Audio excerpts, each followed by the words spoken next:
vir oupa se hande, vir ouma se trane, vir kinders wat nog vra, wie is ons? Ek sien my oupa se Bybel, met die stof op die rak nog hoop by Psalm. Hy vertel van vaans oor vlaktes, klein vuur groot nag, maar die Here bly saam. Hy praat van vryheidsoorlog, van gebede in die sloot, koue grond, warm geloof, kruise op koppies, geen name nie, maar die bloed in my hare ken elkeen se stem. Van plase wat gebrand het, tot gebede op die wind, waar die wolke kom breek, ons kom uit sweet, uit saad, uit seën. Die storie is lang, maar die waarheid is een. Ons is boere van die suide, met die Here aan ons sy, kan jy hoor hoe ons luid is.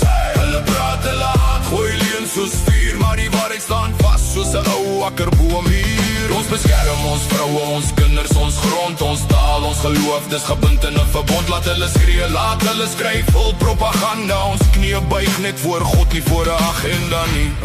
Ja, hulle sê ons is vyand, skets ons gesigte in rooi op ons skerms, blinder die verlede vir krag, maar sny hulle wortels af in die proses.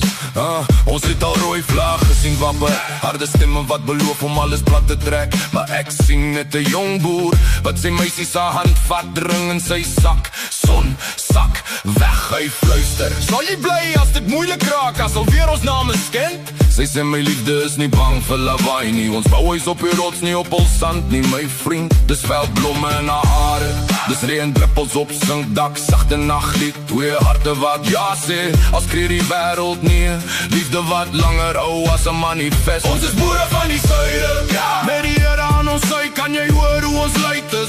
Hulle praat, hulle haat, gooi leen soos vuur, maar die waarheid staan vast soos 'n ou akkerboom hier. Ons beskerm ons vroue, ons kinders, ons grond, ons taal, ons geloof, dis gebind in 'n verbond. Laat hulle skree, laat hulle skryf, vol propaganda. Ons knie buig net voor God, nie voor 'n agenda nie. Wie staan nog op as die rook gaan lê? Wie vat nog hand as die skote breek? Dis die seuns en dogters van die stof en son, wat weet as God praat, dan is die stryd klaar gewen. Amen. Hulle kan ons naam probeer breek, maar nie ons gebed, nie ons seer, nie ons siel nie. Ons dra ons geskiedenis soos 'n jas van rou en trots, met genade as die voering teen die koue in die nagdag. Nou kyk ek na die kinders, o so helder soos nuwe reën op die land. Ek leer hulle van ploeg en plant, maar ook van reg en verkeerd, van 'n oop hand. Ek sê, staan reg op as jy onreg sien, beskermer wees nie agter van 'n broeder nie. Ons veg nie vir haat nie, ons veg vir huis, vir grafte vol name, vir huise vol kruis. Ons dra die stories van trekkers, soldate, geliefdes, maar ook van vergifnis, maar wonde nog roer. Ons bly hier, ons sê hulle ons hoort nie, want God het ons hier geplant, diep in die grond se kern. Ons is boere van die suide,